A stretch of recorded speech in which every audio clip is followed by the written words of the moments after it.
Welcome to Varsity. I'm Ryan Aber, joined by Scott Wright. Scott, already week 10 of the high school football season, which means it's time to figure out what the scenarios heading into the playoffs. And no more complicated than District 4A2, where Hara, Glenpool, and Douglas all bunched up with one loss. Now, Hara and Glenpool play each other this week, but what do you see out of that district? Well, you know, it's really crazy. The wrench thrown into the equation is Douglas losing to to Cushing. Let's keep jumping ahead of myself there. But that loss to Cushing early in the season really threw a wrench into the outlook here, because Douglas obviously went and beat Glenpool and beat Hara. They would be the district champion if it wasn't for that one hiccup at Cushing.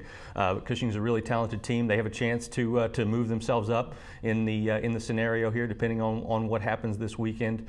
Douglas, I know, is very concerned about this game against Cleveland. Cleveland is a team that's out of the playoff picture at this point at 2-4, but they went down to the wire with Glenpool and Hara, two teams that Douglas had some trouble with as well. So this is definitely a good football team that could give them some problems this weekend. They know what's at stake. They know how big a game this is. It's been an up and down season at times this year for Douglas, but I think that they're probably going to come through and win this game and go ahead and seal up that district title. And obviously, if they win this game, that sets things up pretty well for them. They win the district, get 2 games at home. But you look at all 3 of these scenarios for any of these 3 teams. No easy ones for any of them, especially that third place team is probably going to have to go on the road to McGinnis. If they're lucky enough to get by that, they've got to go on the road all the way to Salsaw against a tough Black Diamonds team. Exactly. No good scenario for whoever comes. No matter where you finish in this district, you look at your top team. You're going to have potentially Wagner waiting for you in the second round that lost to Douglas in the state finals last year. Catoosa could be waiting for the number 2 team. So a lot of difficult games ahead. I think 4A is really wide open. I think that there are a lot of teams that could come through this and win it. Now in 6A, not quite as crazy a scenario, but if you look at 6A2, got a pretty big game with the Westmore and Lawton this week. Yeah, certainly Westmore and Lawton fighting for those 2, 3, and 4 spots right now, and you really don't want to be in the 4th spot because you've got Midwest City waiting for you there if you win it. I think any other one of those games is winnable for the teams in this district. I think Westmore, though, had some issues with Mustang's offense last week. They were scoring at will on their defense, but couldn't slow down Mustang's offense, and that doesn't bode well for them against Lawton.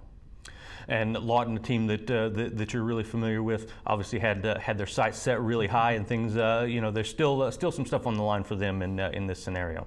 Yeah, I think Lawton is really focused for this game. Their defense has been playing really well lately. Their offense is coming along. They had a big loss in Ivan Thomas, which just really hurts them in their run game. But they've got Demarius Littleback, who's a big threat in their pass game, and has really helped them improve with the vertical threat, which could pose a problem against Westmore. All right, and our last big game of the week will be Heritage Hall and Kingfisher. Heritage Hall, very impressive. I saw them against Bethany last week. A team that really seems to be clicking on all cylinders right now. Kingfisher are really tough at home. They've got a big line that I think could give Heritage Hall some trouble. At least kind of neutralize some of those big athletic guys that Heritage Hall has up front. But a really big game in as far as lining up with the playoffs. Yeah, absolutely. You look at it, the loser's probably going to have to go to Anadarko in the second round, which is no easy task, obviously. But the question for me is, Kingfisher can slow down that line. They can neutralize Barry Sanders if things go perfectly for them. But do they have an answer for Sterling Shepard, which nobody else has this year?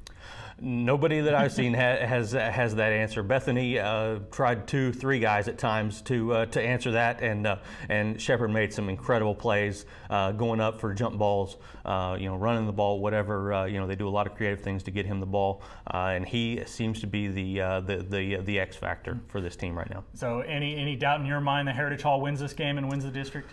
I think it'll be a close game. I do think that the Kingfisher has enough to keep it close, but I think that Heritage Hall takes this, and I really don't know if there's anybody in 3A that can beat them. Yeah, I'm really looking forward to a possible Heritage Hall Anadarko matchup in the finals, but I don't think either of those teams really are going to get challenged much to that point. No, it doesn't. It doesn't seem that way. The way that the bracket sets up, that looks like the ideal matchup. So we'll see what happens, but I think it could be a really wild playoff to see who gets that shot to take on Heritage Hall. It'll definitely be an interesting playoff. Scott, thanks for joining us, and thank you. Check us out every day at newsok.com/varsity for the best high school coverage anywhere.